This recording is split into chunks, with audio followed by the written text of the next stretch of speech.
morning, everyone, and thank you for joining us to review Novocure's fourth quarter and full year 2020. I am joined on the phone by our Executive Chairman, Bill Doyle, our CEO, Asaf Danziger, and our CFO, Ashley Cordova. Other members of our executive leadership team are also on the call and available for Q&A. The slides presented today can be viewed on our website, www.novocure.com, by clicking on the link for fourth quarter and full year 2020 financial results located in the events section of our investor relations page. Before we start, I would like to remind you that our discussions during this conference call will include forward-looking statements, and actual results could differ materially from those projected in these statements. These statements involve a number of risks and uncertainties, some of which are beyond our control, including those risks and uncertainties described from time to time in our SEC filings. We do not intend to update publicly any forward-looking statement except as required by law. Following our prepared remarks today, we will open the line for questions. Financials for the 3 and 12 months ended December 31st, 2020 are available in our press release and in our 10-K, both of which we released earlier this morning. Where appropriate, we will refer to non-GAAP financial measures to evaluate our business. Reconciliations of non-GAAP financial measures to GAAP financial measures are also included in our press release, in the appendix of the supplemental slides accompanying this presentation, and in our Form 8-K filed with the SEC today. These materials can be accessed from our investor relations page of our website, www.novocure.com. With that, I will now turn the call over to Bill Doyle. Thank you, Gabby, and good morning, everyone. We started Novocure with the novel insight that electric fields can be harnessed to disrupt cancer cell division. 2 decades later, our mission remains clear. We strive to extend survival in some of the most aggressive forms of cancer through the development and commercialization of our innovative therapy, Tumor Treating Fields. We believe we are in a virtuous cycle of innovation and execution as our commercial business generates the financial strength to invest in innovation that will fuel the future growth of our company. In 2020, our GBM business delivered nearly $500 million in annual net revenues and nearly $100 million in cash flow from operations. Our sustained commercial momentum allows us to continue to make significant investments in our clinical trial programs, product development initiatives, and ongoing research as we work to unlock the full potential of the Tumor Treating Fields platform. We continued our track record of execution throughout 2020 despite the unanticipated prolonged challenges of doing business during the COVID-19 pandemic. Tumor Treating Fields is an emerging cancer treatment modality that requires significant prescriber education to drive awareness and acceptance. For nearly a year, we have relied heavily upon virtual engagement to accomplish our educational objectives. Virtual engagement poses some challenges to effectively communicating and engaging with our healthcare providers and other partners around the world. Notwithstanding these challenges, we believe the fundamental value of the Tumor Treating Fields platform remains unchanged, and our teams are undeterred in their commitment to advance our patient-forward mission. Throughout 2020, we made notable progress to advance our 3 overarching priorities: to drive commercial adoption in glioblastoma and mesothelioma, to advance our clinical trials in new indications and combinations, and to deliver product innovation to optimize Tumor Treating Fields therapy. We broadened reimbursement coverage of Optune for GBM across our active markets. China's NMPA approved Optune for newly diagnosed and recurrent GBM, extending the reach of Tumor Treating Fields therapy to the world's largest GBM market. Our clinical teams launched 3 new clinical trials, which expanded our clinical programs to 7 actively enrolling studies involving more than 2,900 patients. We entered into 2 important clinical collaborations to expand the horizon of Tumor Treating Fields research and development. We advanced multiple product innovations intended to optimize the delivery of Tumor Treating Fields. Notably, We accomplished all of this while we grew net revenues by 41% year over year and added $516 million to our balance sheet. I'll come back to our clinical and product development programs later this morning, but first I want to turn to Asaf to share his perspective on the fourth quarter. Asaf?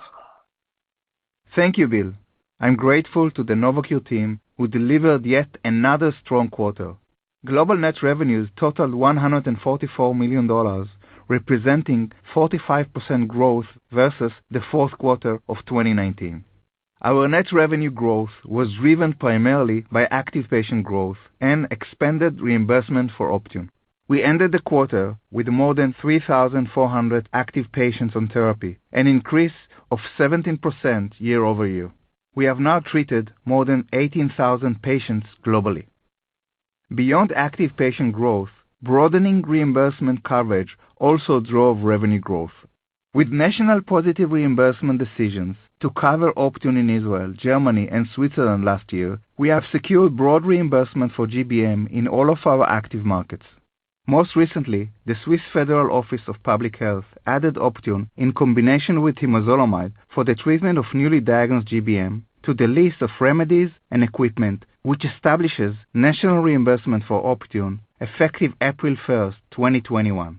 This decision represents an incredible effort by our team to expand access to our therapy, as well as increasing recognition of Optune's benefits among health insurers. Our performance last year underscores the resilience and innovative capacity of the Novocure team during what was a challenging year across our industry. We believe the prolonged disruption caused by COVID-19 continues to cause increased volatility across global healthcare systems. For example, we have seen fluctuations in the timing of surgeries and radiation therapy in certain regions, which have had some influence on the eligible patient population for Optune. Since last March, we have educated our physicians largely via Zoom and conference calls. Remote interaction has posed some challenges to our ability to engage healthcare providers and partners around the world, despite our efforts to minimize the impact of COVID-19 on our day-to-day operations. Looking forward, we see room for significant growth in our commercial business. Our current penetration rates for GBM range from 30 to 40% globally. We remain focused on driving further penetration through increased engagement with leading academic institutions and continued physician education efforts, particularly among radiation oncologists. We are also working to expand access to our approved indications in new markets. We plan to launch Optune for GBM in France next, and recently submitted a full reimbursement package to the French Ministry of Health to establish reimbursement coverage. We are actively evaluating market access pathways to enter additional European markets for our currently marketed indications prior to the expected launch of future indications. We look forward to providing further updates on future calls. As part of our development strategy, we are committed to further extending survivals of patients in our approved indications. In December 2020, we enrolled the first patient in our randomized phase 4 Trident trial in newly diagnosed GBM. Trident tests the potential survival benefit of initiating Optune plus temozolomide concurrent with radiation therapy versus following the completion of chemoradiation. Trident is supported by preclinical work that showed TT-fields increased sensitivity to radiation therapy and inhibited DNA damage repair. Trident is designed to detect an extension in overall survival of approximately 6 months. With nearly 100 leading institutions committed to participate in the study, Trident offers the opportunity to engage further with academic centers that conduct GBM research. I want to reiterate how proud I am of the progress made by the Novocure team throughout a challenging year. To those colleagues listening on the call today, thank you for your commitment to our patient-forward mission. With that, I will turn the call back to Bill to provide more detail about our development pipeline. Thank you, Asaf. Our belief that the Tumor Treating Fields mechanism of action is broadly applicable to solid tumor cancers is supported by a scientific rationale grounded in 20 years of research. As proud as we are of the scientific progress we have made, we believe we are only beginning our potential to improve outcomes in oncology. In 2020, we invested over $130 million in research and development, and we expect to continue to utilize our financial strength to advance our multi-pronged development strategy. This includes generating clinical data to establish the safety and efficacy of Tumor Treating Fields in new indications and in combination with other effective therapies, to identify Tumor Treating Fields' optimal use in approved indications, and to optimize our therapy through product innovation. Our teams are enrolling patients in 7 ongoing clinical trials in ovarian cancer, brain metastases, non-small cell lung cancer, pancreatic cancer, gastric cancer, and glioblastoma. In all of our trials, we remain focused on driving enrollment by increasing site engagement at our active clinical trial sites and by expanding our global footprint with new sites. Although we continue to see persisting uncertainty and volatility across healthcare systems from COVID-19, we are confident in our globally aligned response plans and continue to monitor the situation closely.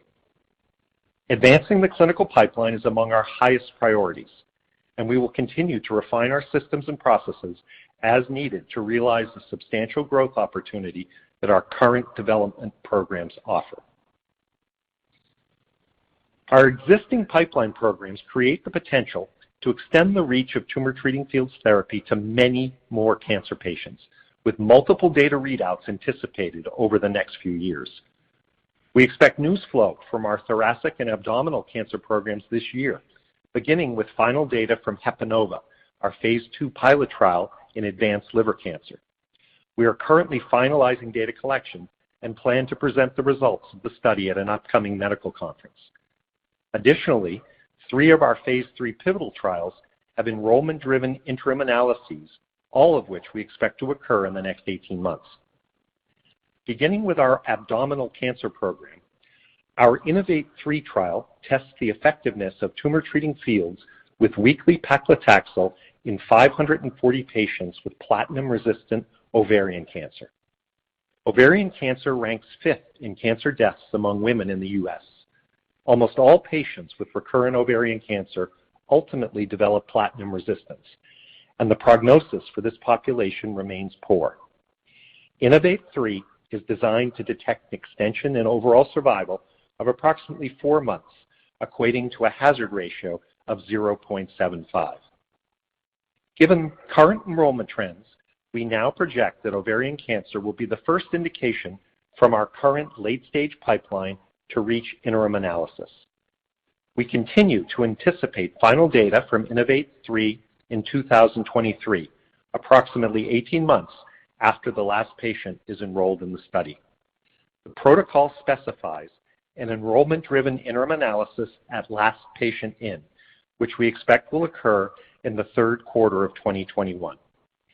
The European Network for Gynecological Oncological Trial Groups and the GOG Foundation, third-party clinical trial networks, are collaborating with us to facilitate enrollment at leading cancer centers. These collaborations highlight the growing support for Tumor Treating Fields across the global clinical community. We continue to enroll patients in our PANOVA-3 trial in locally advanced pancreatic cancer, for which we anticipate final data in 2023. Moving to our thoracic cancer program, our LUNAR trial tests the effectiveness of Tumor Treating Fields with physician's choice of immune checkpoint inhibitor or docetaxel for the second-line treatment of patients with stage 4 non-small cell lung cancer who progressed during or after platinum-based therapy. Because of the evolving standard of care for second-line treatment of non-small cell lung cancer, LUNAR was designed to generate data that contemplate multiple outcomes, all of which we believe will be clinically meaningful for patients. The study is designed to detect an extension in overall survival of approximately 4 months, equating to a hazard ratio of 0.75.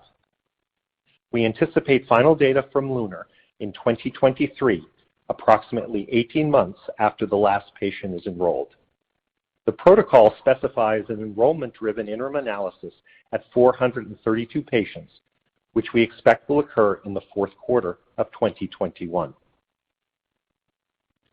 Tumor Treating Fields is intended for use principally in combination with other standard of care treatments, and we look forward to expanding our lung cancer program later this year. In 2020, we entered into a clinical trial collaboration with MSD, a trade name of Merck, to develop Tumor Treating Fields together with the anti-PD-1 therapy Keytruda for the treatment of first-line non-small cell lung cancer. This trial is an important expansion of our clinical development into stage 3 first-line non-small cell lung cancer with a global leader in oncology. Keynote B36 is designed to enroll 66 patients in the U.S. and expected to launch in the second quarter of 2021. In addition to our clinical efforts, we've increased our investment in product development initiatives intended to extend survival and maintain quality of life for patients. Our product development teams made tremendous strides in 2020 and remain focused on delivering product innovations that prioritize initiatives to increase Tumor Treating Fields dose and patient ease of use. Our teams continue to evaluate opportunities to optimize the Tumor Treating Fields generator, design new arrays that are more flexible and can deliver higher Tumor Treating Fields intensities, and create new patient-centered software intended to support larger populations in multiple indications. All of the research and development underway, both at Novocure and within the global scientific community, build upon and enrich the Tumor Treating Fields ecosystem. Translational research, clinical development, and product innovation programs propel our efforts to expand the approved indications for Tumor Treating Fields therapy. Research grants support in vivo, in vitro, and other preclinical projects conducted by scientists around the globe. And investigator-sponsored trials expand our understanding of Tumor Treating Fields' optimal use in the clinic. All of these efforts are in the service of patients as the ecosystem drives to extend survival in some of the most aggressive forms of cancer. I will now turn the call over to Ashley to discuss our financial results. Thank you, Bill. Novocure further strengthened its financial position in 2020, driven by the disciplined execution of our team. We delivered annual net revenues of $494 million, representing a 41% increase versus 2019. This is the 7th consecutive year we have reported at least double-digit revenue growth. Our investments in R&D reached $132 million in 2020, increasing 67% year over year. We remain committed to supporting the continued advancement of Tumor Treating Fields science and technology and expect investments to increase as we advance our mission to extend survival in the cancers that we treat. In the fourth quarter, our financial strength enabled the repayment of an outstanding $150 million long-term loan, which we replaced with a 3-year secured revolving credit facility at a significantly lower carrying cost. We also closed a $575 million 0% convertible senior note due in 2025. We ended the year with $843 million in cash on hand. The capital structure we have put in place and our improved profitability position us well for an anticipated period of significant innovation and growth over the next few years. We remain committed to making the investments needed to advance our development programs intended to increase acceptance of Tumor Treating Fields and in our commercial infrastructure prior to future potential launches in multiple solid tumor indications. Specific to the fourth quarter, our GBM business delivered $144 million in net revenues for the quarter, representing a 45% year-over-year increase. Our growth in net revenues was driven by an increase in active patients in our active markets and an improvement in the net revenues booked per active patient, particularly in the U.S. Moving down the P&L, gross profit in the fourth quarter was $116 million, reflecting an 80% gross margin. Gross margin continues to benefit from ongoing efficiency initiatives and increasing scale. Gross margin is also improved with revenue resulting from the successful appeal of previously denied claims for Medicare fee-for-service beneficiaries and tempered by product sales to Xi. Given the clear organic growth opportunity we have in hand, we remain committed to investing strategically to maximize the growth potential of the Tumor Treating Fields platform. Our continued commercial execution and actions to solidify the balance sheet allowed us to invest a record $44 million in research and development in the fourth quarter, bringing the total to $132 million for the full year. For the full year, this represents 67% growth versus 2019.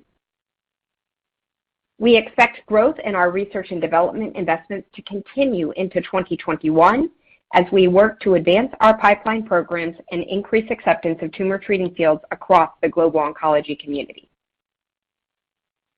Because of the scale and growth of our research and development program, let me spend a few moments highlighting where we are making investments. For the full year 2020, we invested $54 million to advance our clinical development program, including the launch of 3 new clinical trials. Our 2020 clinical development program's investment represents a 64% year-over-year increase versus 2019. Our medical affairs efforts to educate the clinical community about Tumor Treating Fields accounted for $21 million of our total R&D expenses, reflecting a 36% year-over-year increase. We also invested $12 million, a 76% annual increase, to support preclinical and basic research to further refine our understanding of the Tumor Treating Fields mechanism of action and its optimal use. Lastly, we nearly doubled our investments in product innovation intended to optimize the delivery of Tumor Treating Fields therapy to a total of $10 million for the year. We remain committed to balancing our investments in research and development with our organizational capacity to effectively execute our strategic initiatives. Our net income for the fourth quarter was $5 million, with 5 cents in earnings per share, with $20 million in net income and 20 cents in earnings per share for the full year 2020. While optimizing R&D investments to drive long-term growth is of higher priority than short-term EPS generation, I am extremely proud of the profitable business we are building. Beyond EPS, we also evaluate our operating performance based on adjusted EBITDA, a non-GAAP measure of earnings before interest, taxes, depreciation, amortization, and share-based compensation. We believe this is an important metric as it removes the impact of earnings attributable to our capital structure, tax rate, and material non-cash items, specifically share-based compensation, and it best reflects the financial value generated by our business. In the fourth quarter, adjusted EBITDA increased by 101% to $35 million from $17 million for the same period in 2019. This improvement in fundamental financial performance was driven by net revenue growth coupled with the disciplined management of expenses, particularly within SG&A, where we remain focused on driving operating leverage. Moving forward, we are committed to balancing profitability with investments in future growth. Before I hand the call over to the operator for Q&A, I would like to thank everyone on the phone for their continued interest in Novocure. Our team delivered another strong year of financial performance under difficult circumstances. We remain well-positioned to continue investing in the advancement of our clinical and product development programs and in organizational readiness efforts geared to sustain long-term growth and maximize shareholder value. We believe that the fundamental prospects of our business are strong, and we remain confident in our team, our strategy, and the long-term potential of the Tumor Treating Fields platform to extend survival in some of the most aggressive forms of cancer. Thank you for your time this morning. Now, I will turn the call back over to the operator for questions. Thank you. As a reminder, to ask a question, you will need to press star 1 on your telephone. To withdraw your question, press the pound key. Please stand by while we compile the Q&A roster. Our first question comes from Jason Bednar with Piper Sandler. Your line is open. Hey, good morning, everyone. Thanks for all the color here on the pipeline this morning. Bill, maybe, or I guess anyone, but you had laid out new trial site targets for some of your phase 3 studies a year ago that would really help accelerate the enrollment process. COVID's clearly made that more challenging here, but what's the right way to think about the gating factors in the trial milestone updates you're making today? What are the variables you're considering that could shift that timing, further forwards or backwards off of any of these updates today? And then I got one follow-up. Good morning, Jason. Just checking. Can everyone hear me? Okay. We can hear you. Okay, terrific. As has been the case for the last couple of calls, I'm joined by my team from around the world. So I will be doing a little bit of emceeing as we answer the various questions. But I would say generally, and this is consistent with what we have described before. Whenever we start a trial, we make a projection, which is essentially an educated guess about how that trial will recruit. We start opening centers. We constantly gauge and engage with those centers to monitor enrollment in order to hit our targets. And inevitably, as we progress, for all kinds of reasons, investigators move from one site to another. We have some sites that overperform in terms of recruitment and other sites that underperform. And as we proceed, we're able to get a sense of exactly how many sites we need in order to achieve the targets. Sometimes it's more sites, sometimes it's fewer sites.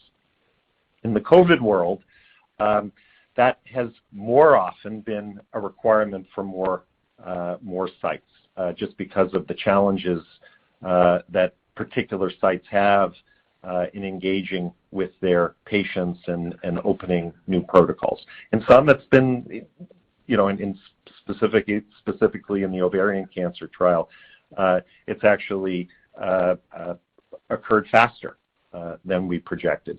So we haven't changed in terms of our late-stage pipeline. We haven't changed the targets for the completion of those trials. We are opening centers, notwithstanding the challenges of the pandemic, and we did open trial sites last quarter and the quarter before that. And so, as I said, this is the highest priority in the company, or certainly among the highest priorities in the company, and we're determined, again, notwithstanding any challenges, to bring this therapy to the patients in these other cancers. Okay, that's really helpful, Bill. Maybe just to follow up, maybe a bigger picture question here. Wondering if you could offer maybe some high-level thoughts about how you and the team are prioritizing advancing the current trial work that's underway versus backfilling the pipeline with kind of the next wave of studies. And we obviously saw a lot come during 2020 in terms of new phase 2s, but you do have a lot of preclinical data under your belt. Is there a preference from the Novocure team for expanding to new indications versus doubling down on existing indications like we've seen with some of the recent efforts? I know breast cancers come up frequently as a possible option where you've seen some good preclinical outcomes. So I guess just curious how you're thinking about that option, again, as more of a bigger picture item.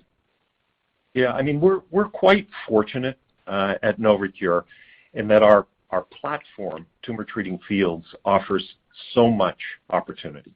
It offers the opportunity to treat virtually all solid tumor cancers, and it offers the opportunity to be combined with all the emerging pharmacological therapies, and we know we can continue to improve it through technological innovation.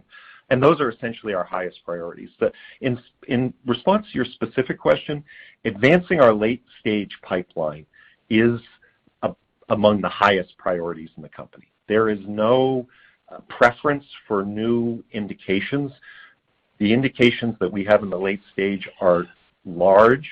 The trials are based on science and phase 2 data that are extremely promising. And our goal is to get those trials done, evaluate the data, and get the therapy, as I said, to patients. That said, and with different teams, we're also not going to stop there.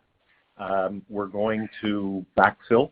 I'm not sure backfill is the right verb here, but we're going to continue to fill the pipeline. That is a different set of teams, and that's one of the things our financial strength has allowed, which is the ability to do both. But it's not as if one group is thinking on Monday about recruiting the late-stage trial, and then they have to switch on Tuesday to think about what's going to come next. The teams that are focused on the late-stage trials are dedicated to recruiting those trials. All right, that's great. Thanks so much, Bill. Thank you. Our next question comes from Greg Gilbert with Truist Securities. Your line is open. Thank you. Good morning. First, maybe Ashley, can you help us with any safety tips on how to model R&D on a quarterly basis going forward after that very strong fourth quarter? And then Bill or team, since the first phase 3 data point investors will be highly focused on is the ovarian interim, can you give us a little background on the treatment options as they currently exist there, and whether there's sort of any fluidity in those guidelines like we're seeing in lung? Maybe just to set the stage on how patients are being treated in that setting. And then lastly, Bill, I realize you have so many leads to follow up on in the oncology setting, but are you directing any of your basic research efforts outside of oncology, or would you plan to leave that to academics and others over time? Thanks. Sure. So Ashley, why don't you take up Greg's first question on our R&D investment, and then Ellie will discuss ovarian cancer and the standard of care and how we expect to complement it. Great. Thanks, Greg. Thanks for the question, because this is an important one as we look to how the street is modeling us in the out years. As you guys know, we don't guide, but we have been clear in saying that we invested $132 million in R&D in 2020, and we expect an accelerated pace of investment in 2021. This is our clearest priority as a company, to invest as effectively and as aggressively as possible to advance these pipeline activities. And so I would expect that $132 million certainly to grow, honestly, as quickly as we can effectively do it. And that is, something that we'll need to do.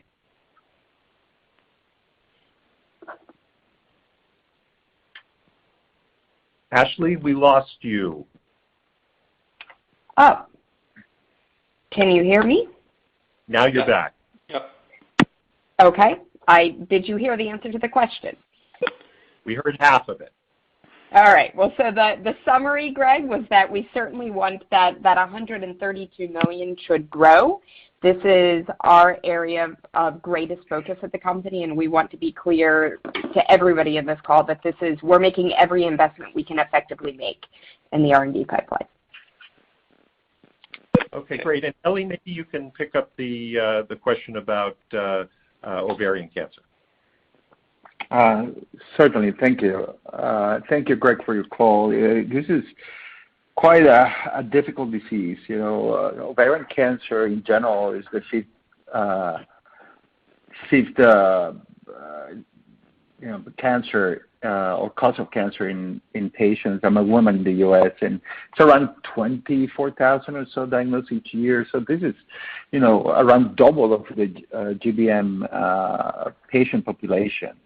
The majority of these patients are diagnosed in what we call advanced stage, so they're already metastatic. And usually when they're metastatic, the first place is around the ovaries into the abdomen. So they have what we call peritoneal disease.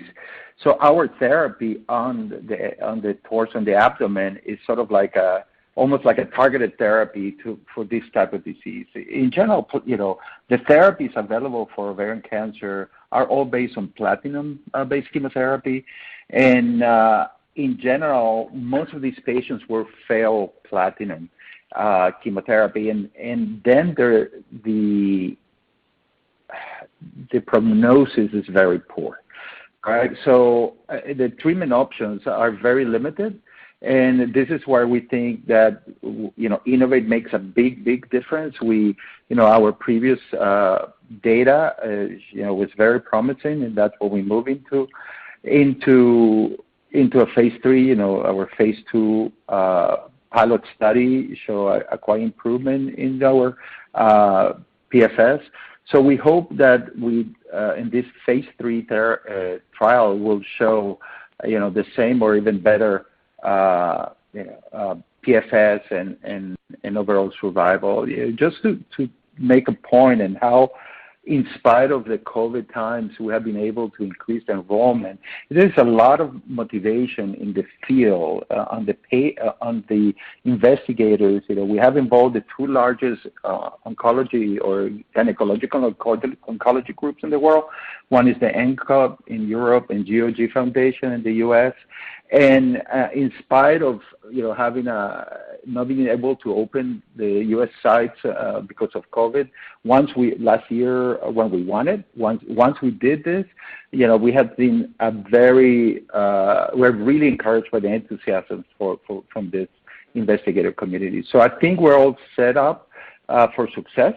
We're executing this trial faster than we have planned, and we hope to have the last patient in at some point in the Q3 of this year. Thanks, Ellie. Uri, I'm just going to ask Uri if you have any additional comments on the early science and the preclinical or phase 2 data to add. Yeah, absolutely. I think that our earlier preclinical data in ovarian cancer is very compelling, and we have actually tested TT fields in multiple different diseases, in multiple different malignancies, demonstrating the synergistic effect of TT fields when combined with different taxanes. And being an agent that targets the mitotic spindle similar to TT fields, this really has the potential to augment the overall effect in ovarian cancer in particular. And due to the multiple chemotherapeutic options, which are extremely toxic and with similar performance in the disease, the addition of TT fields at different phases of the disease in this patient population has really a great potential to improve the outcome overall. Okay, thanks, Uri. And Greg, maybe to your third question, we are, as I said in my earlier comment, extremely fortunate in the organic potential of our platform therapy. Most medtech companies have hundreds, thousands, even 10,000 small products, and they have to acquire. They have to be constantly surveying the small company landscape in order to hopefully bring in companies at good prices and add them to this terrific bundle. We don't need to do that. We have a huge TAM in oncology in front of us, and most biotech companies have to go back to the bench. Even the successful ones, and I have fantastic drugs, but then they have to go back to the same high-risk discovery enterprise in order to get the next one. We're taking the same mechanism of action, the same science and the same technology, and applying it to different cancers, all of which are much larger than our GBM opportunity. So that's a long way of saying why our priorities are so heavily focused in oncology. Our scientists, of course, are studying all sorts of different things, but our focus is undoubtedly on oncology, simply because the opportunity is so large.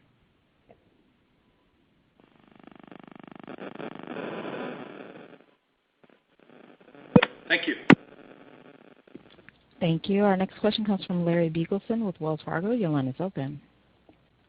Good morning. Thanks for taking the question. First for me, Ashley or Bill, how much do you think on COVID? How much do you think it negatively impacted your GBM business in 2020?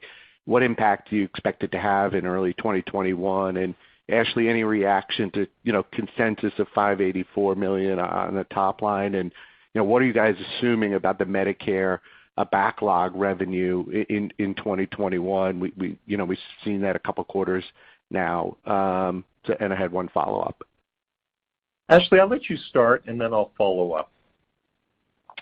All right, so maybe I'll start with the forward-looking view, and then I'll let Bill and Tesh provide some more COVID color. But, as everybody knows, we don't provide guidance, but what we have said consistently is that we do see room for incremental growth, both in terms of GBM penetration, particularly with the academic centers, and in the net revenues that we are able to book per active patient. So that will come from the remaining Medicare upside. We're currently booking approximately 2/3 of the upside from that LCD coverage in 2019, as well as the full year benefit from Israeli reimbursement post ramp up and the Switzerland reimbursement, which will come on in 2021. So I would point to those factors beyond just ongoing prescription growth and active patient growth coming from extended duration of therapy as contributing to our 2021 top line forecast. I'll pause there maybe and ask Tesh if you want to provide any.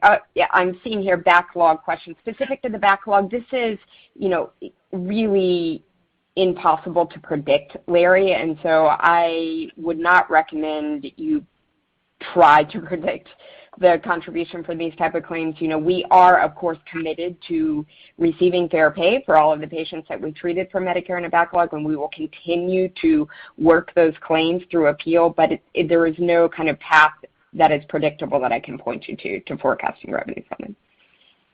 Yeah, and let me start on COVID, and then I'm going to ask for Tesh to give you some specific color.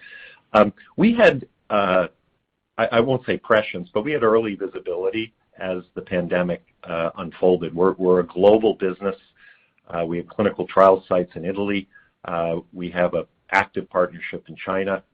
We have tentacles in the supply chain in China, and we're very global. So we made the transition to the virtual world, I think, very quickly. And Asaf, from the beginning, as the pandemic unfolded around the world, made it absolutely clear to everyone in the management team that COVID would not be an excuse for any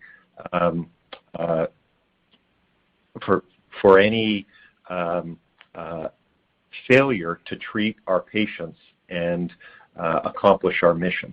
That said, and we delivered a fantastic year and a fantastic Q4. That said, it has not made our lives easier. It's made the work in the clinical trials more difficult. It's made the commercial work more difficult because much of what we do depends on education, and education, as anybody with kids sitting in the living room in front of an iPad knows, is better performed face-to-face than over Zoom, although Zoom is possible. So I'm terrifically proud of what we have accomplished. We have not let COVID be an excuse. We've treated our patients, we've expanded our programs. But with that, Pritesh, maybe you can talk a little bit about what you've had to overcome in the field in order to deliver these numbers. Sure. Bill, thank you. And Larry, thank you for the question. So this is our bread and butter on the commercial side. And what guides us and continues to guide us is our mission to help all eligible patients for GBM and MPM. And I will echo my pride here in how the entire Novocure team has flexed to ensure that what we are dealing with, that we're not immune to COVID, but we can appropriately pivot and make sure that no patient is left behind. And we proved that in 2020, that we were able to successfully grow our business. Now, we are at the mercy of what happens at these academic centers. We've seen over the course of 2020 across the globe that patient flow will tend to fluctuate. because of what may be happening within that specific region. So we monitor those regions closely. And what we are focused on in 2021 to continue drive our business is working with these academic centers in the U.S., in Germany, where our footprint is the largest, to make sure that we continue on with the educational efforts, both with patients when we can, with providers, and providing support to patients during these times where we may not be able to be in front of them. And pivoting on this front, virtualizing our patient support services, being able to meet with physicians and providers over Zoom. And now what we're seeing is a glimmer of hope. In some areas, we're actually now able to meet with certain providers face-to-face. So we're mobilizing our teams in a safe manner to make sure that we can continue on the pathway and continue to support patients. So we remain optimistic. We remain confident. Our work with GBM and MPM does not stop because of COVID, and I'm confident the team will be able to deliver again in 2021. Thank you. Yeah, And again, if I could, go ahead. I'm Larry, sorry. the only thing I just wanted to highlight, of course, here that we mentioned is that we have open Trident in the midst of the pandemic. There's tremendous interest in this trial. We continue to roll it out and expect to open it in 100 academic centers. And this was all done in the virtual world. All right, perfect. All right, I'll let others jump in. Thanks for taking the questions, guys. Thanks, Larry. Our next question comes from Vijay Kumar with Evercore ISI. Your line is open. Hey guys, thanks for taking my question. I had a few questions. Back on Larry's question on CMS backlog. I guess, can you at least quantify or comment on the payments that you've received so far? It looks like it was about $11 million-ish of catch-up payments in Q4.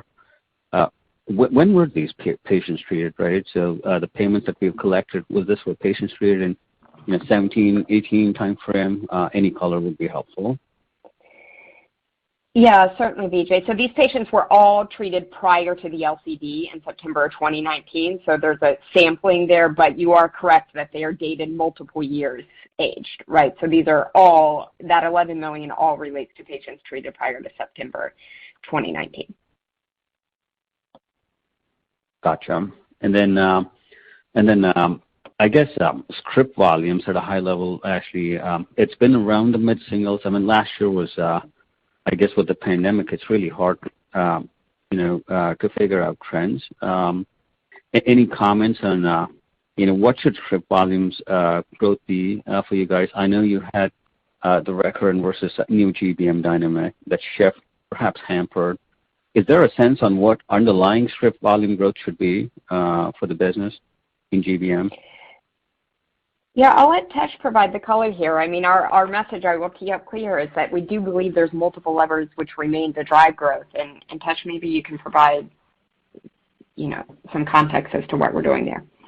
Yes, absolutely. So thank you for the question again. And I will emphasize what we talked about a bit earlier in terms of our educational efforts and engagement with the key academic centers. And on this front, I will take a moment to also talk about how we engage with the academic centers on the clinical front, because that's also important to think about how we build additional data in GBM to provide greater support. And our investigator-sponsored studies are a great opportunity for key academic centers to participate in generating additional signals and making sure that they are thinking about how to incorporate TTFields, Optune specifically in GBM moving forward. And one specific example here is if you participated in our R&D day was the To the Top IST by one of our key investigators. And here we're learning about how another therapy, so immunotherapies, are being explored in GBM. And we have preclinical data here to suggest that TTFields can have an impact here in helping the immune system create a greater response here. And adding here with pembrolizumab, again, shows that this could be a potential benefit through this IST. The reason why I flag this is as our product gets further and further entrenched in clinical practice, these types of questions are going to come up. Can I combine with the latest therapy du jour? And here we're showing that we can do that successfully, and we're trying it in a smaller study here. This, of course, is not commercially available yet, but this experience gives physicians confidence when they're in clinic, when they're evaluating a patient who is eligible for Optune as prescribed today, gives them greater confidence to continue building on the penetrations that you heard Asaf talk about, anywhere from 30 to 40%. We believe, based on our existing data today, based on the guideline recommendation, the NCCN Category 1 and some of the other guidelines across the globe, that we have continued opportunity to provide support to the clinicians and to all the patients facing GBM, and also now building up in the MPM space. So what we do commercially today in front of the education, in terms of working with these key academic centers, will have a significant impact on our path forward, which we've spent a lot of time on this call talking about. So we're sort of doing the work today to grow our business today, but also to bridge to the future whenever we can. Just on that last point, Rakesh, mesothelioma, what's been the trend in adoption? Did we see any new prescriptions coming in from mesothelioma in Q4? Yeah, so again, thank you for that question. So mesothelioma, it continues to be an important business for us because, first of all, we're helping patients with another rare disease type, and this very squarely fits into our mission. We received 17 prescriptions for Optune Lua, and at the end of Q4, we had 16 active patients. If you go back to sort of where we started our journey with glioblastoma, recurrent glioblastoma, much of the work we had to do there was to educate the physicians, educate the patients, insert ourselves into the treatment algorithm, and that's the work that we're doing here, and we'll continue to support the mesothelioma franchise because it helps pave the path for us in what's to come in the future. Yeah, that's helpful. And maybe, Bill, one for you. Apologies for the numerous questions, but I saw some language around NCIT in the K. Can that, I guess, is that a positive for your business, Bill? So with respect to the NCIT impact, we do not expect an imminent material impact to our business. We're going to evaluate all the possibilities to leverage the NCIT rule for any future indications where necessary criteria are met. In general, we think this is a positive rule and a positive ruling for the med tech industry, but it's too early for us to figure out exactly how it will affect us. Understood. Thanks, guys. Thank you. Our next question comes from Difei Yang with Mizuho Securities. Your line is open. Hi, thank you. This is Dan Clark on for Difei. Could you just provide some more color on what drove the increase in active patients in Europe in the quarter? Sure. Good morning, Dan. Pritesh, maybe you can talk about Europe. Yes. Thank you for the question and the interest in our European market. So again, what drives our active patient is demand and our ability to expand our business in Europe. So we have markets like Sweden, Israel, which also is part of our EMEA operations, and Germany being the sort of greatest footprint that we've built. So Austria, Germany, Sweden, Israel are key markets, and here all the things that we've been talking about in terms of educating the prescribers, some of the reimbursement decisions, the expanded reimbursement, which gives providers greater confidence. Those are the things that drive our active patients, and that's where I would end my response there. Yeah, and I just underline that 2020 was a big year for reimbursement decisions in EMEA, with Germany, Israel, and Switzerland all making positive reimbursement decisions. That's real momentum, and it's clearly that's the momentum that we are now leveraging into France as we set the stage for expanding our French business. Thank you. That's helpful. And then just as a follow-up, how should we think about R&D spend going forward like as a percentage of revenue? And is this sort of the right way to think about that expense line? So I'm going to let Ashley talk about the expense line, but let me just say, and I'm going to go back to a theme. I hate to say harp on a theme, but we have this tremendous opportunity, this tremendous organic opportunity that includes expanding into new indications and with tremendous TAM. And one thing we haven't talked about much on this call, but we have talked about on previous calls, really improving from what already is best in category efficacy. We think that we can dramatically improve that through product development.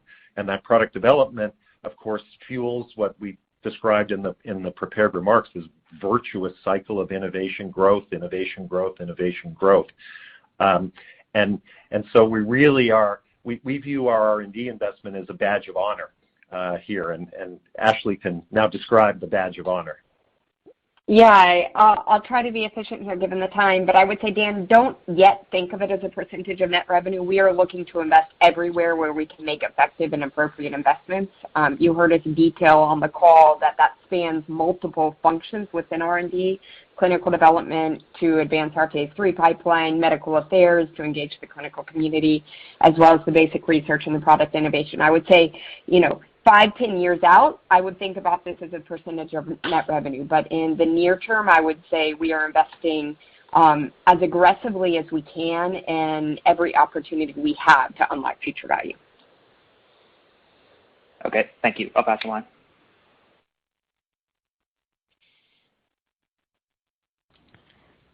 Thank you. Our next question comes from Corey.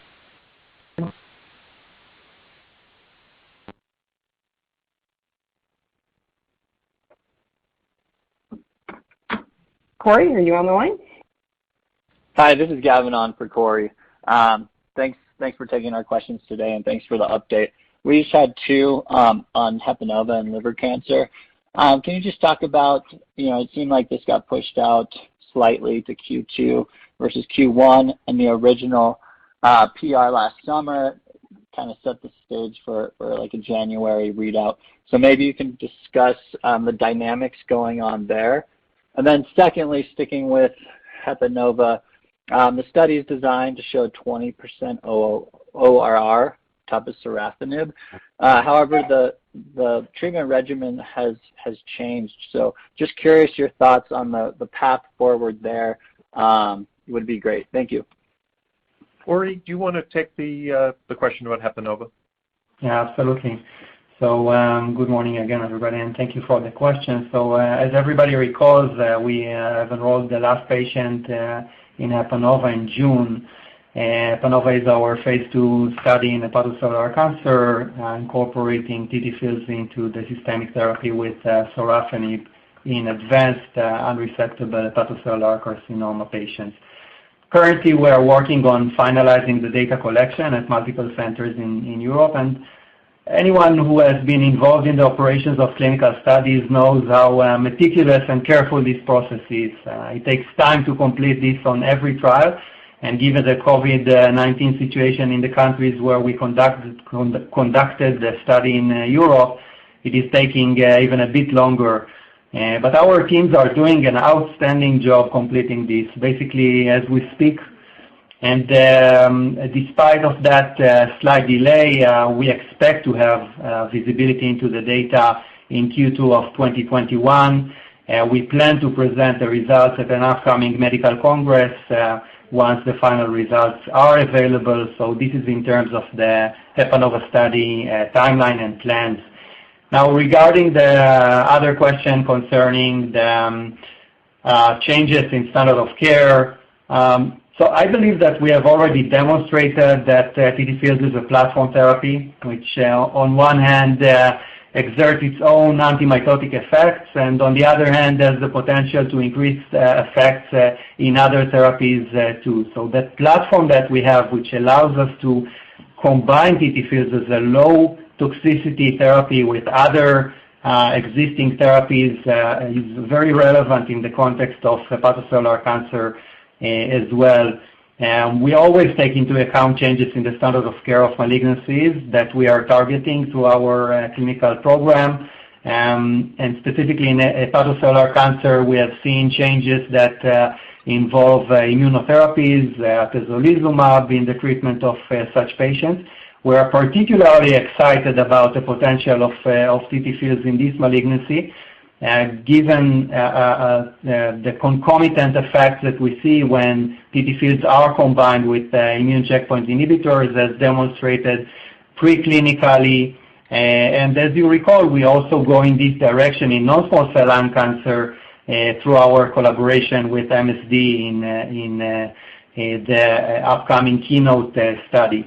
So I believe that TTFields is posed in a very good place considering the existing EPANOVA study results, which are upcoming, but also looking forward into the future and potential changes in the standard of care in the field. Great, thank you.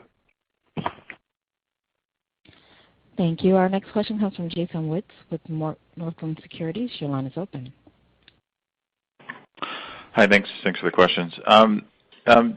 Just on the timelines, some changes, some slippage. It sounds like most of that is COVID related, but I think you've also discussed in the past how I don't know if the policy has changed, but you're looking to start presenting some of this data at scientific meetings as opposed to press releases. Can you clarify some of that in terms of these timelines?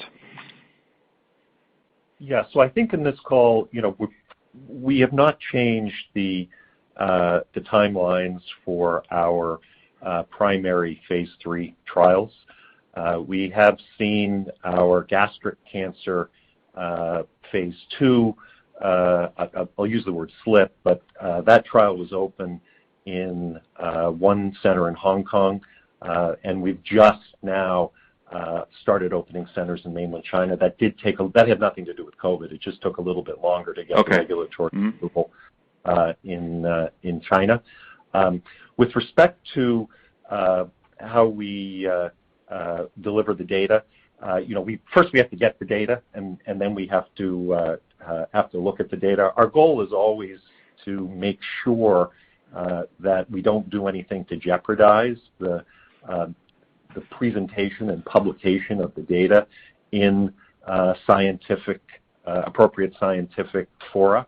And at each juncture, we look at the appropriateness of press releasing any top-line material results, and that we do sort of one by one. But again, we don't want to, and this is the same with any biotech company. This is not specific to Novocure. Nobody wants to jeopardize the publication or the presentation of the data in the scientific community.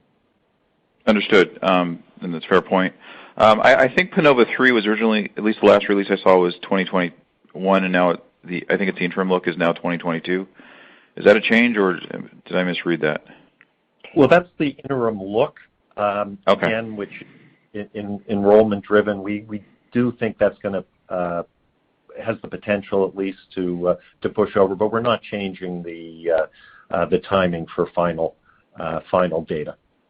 Understood. Okay, and also I believe you mentioned in some of the developed markets you're kind of for GBM you're somewhere in the 30 to 40% range. Is that a good kind of way to think about the technology as it stands now? When you're fully in reverse, you're kind of in that 30 to 40% range, or should we assume that will continue to increase? So,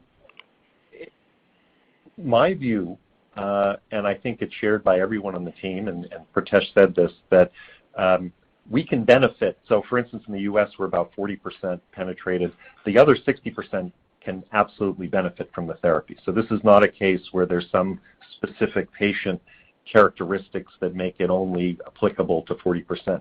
Getting that other 60% really involves this engagement at academic centers and bringing investigators, prescribers who are not currently confident to prescribe the therapy into the fold.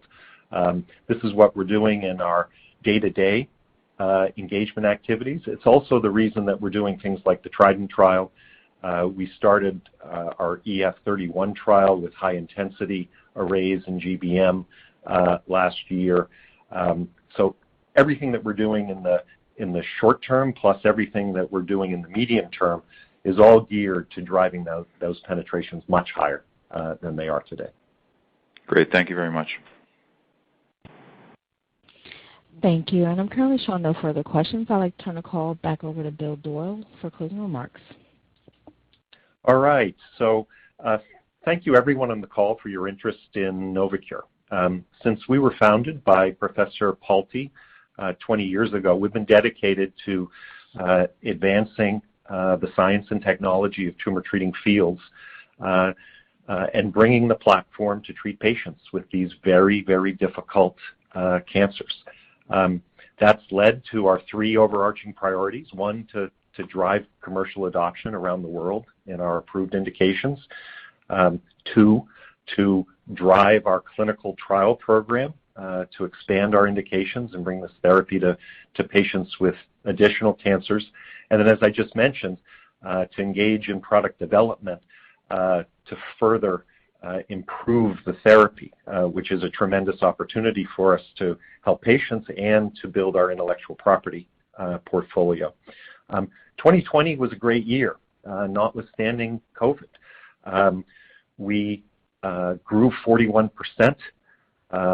We built tremendous financial strength through various balance sheet transactions, and we began the process of positioning our organization for significant expansion over the next few years as we anticipate these, including in our opportunity to help patients expanding. So I want to echo the words of my colleagues to thank everyone within Novocure.